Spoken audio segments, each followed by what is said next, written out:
Many people believe that the solution to Asia's outdated education system is to study abroad in developed countries like the US, the UK, Australia, Canada, or Europe.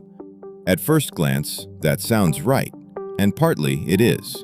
If you compare them side by side, Western education seems superior in facilities, teaching staff, and learning environment. But don't be fooled. Better does not mean free of problems. The West may still be the ideal many aim for, but once you experience it, or even just take the time to look deeper, you'll realize the picture is far more complicated. With just a little English and some research into Western culture, you'll see even the much-praised Western education system is riddled with issues. Freedom of speech is certainly better in the West than in Asia, but that doesn't mean you are completely free. Education is still far from being truly focused on human liberation. Read The Liberal Media Industrial Complex by Mark Dice, or How Universities Indoctrinate America's Youth by Ben Shapiro, and you'll see how universities operate like political and commercial machines, often drifting far from the essence of education. Not all degrees are created equal. In fact, many Western degrees end up becoming lifelong burdens. Some programs sound appealing: culinary arts, library science, sociology, drama and theater arts, educational psychology, fine arts, women's studies, ethnic studies, anthropology, art history. They sound impressive, but don't be deceived. Behind them lie 4 years of your life and hundreds of thousands of dollars in debt. You could spend a few dozen dollars buying books on cooking, art, history, or anthropology and study at home, but turning them into a degree means trading your youth and your financial future. I have friends in Canada and the US who graduated from such programs.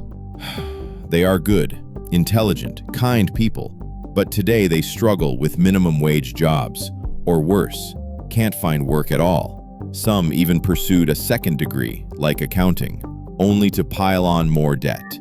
The one thing they all have in common? Crippling student loans, and no clear path to ever paying them off. The truth is, not all college degrees are the same. Some are genuinely valuable. I don't deny that, but others are worse than worthless, because they consume too much time and saddle you with debt for life. John Schoen and CNBC once presented a shocking statistic. Average home price, $23,900 in 1971, $281,500 today, 11 times increase. Public university tuition, $500, $9,139, 18 times increase.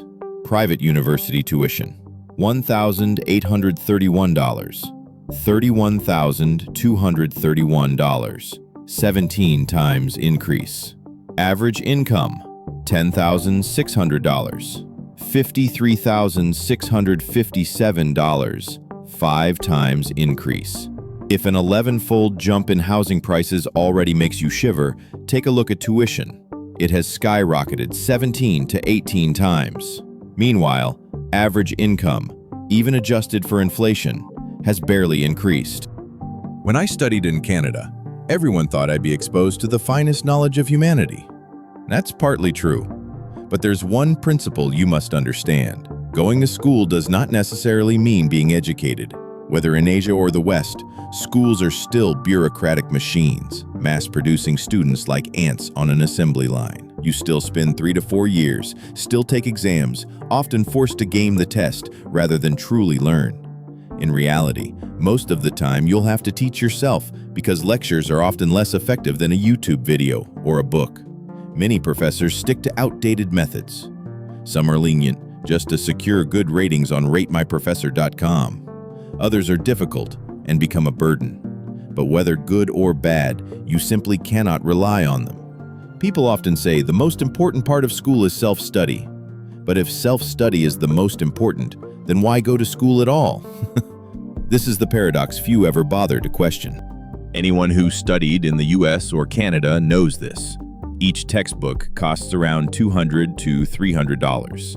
With 6 courses per semester, that's more than $1,200. Students try to save money by buying used copies, but universities and publishers shut that down by attaching unique online codes to new editions.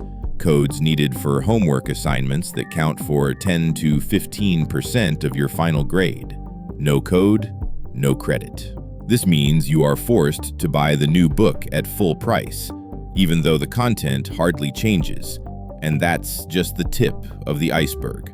The reality is that universities have turned into bloated, profit-driven institutions that thrive on students' insecurities. They no longer exist solely for education, but rather as bureaucratic businesses built on power and money. Universities still hold one ultimate power: the ability to grant degrees. Only when society and employers stop using degrees as the ultimate measure will schools be forced to shift back to their original mission, real education. Patrick Bet-David put it best in Drop Out and Get Schooled. Student loans were originally designed to ensure America had a skilled workforce to fuel the economy and pay taxes, but they have since mutated into a tool for the government to profit massively off that very debt. The blunt truth is this: Western education may be better than Asia's, but it is still riddled with problems. And until you dare to question it, you won't realize that the truth is sometimes far harsher than you imagined.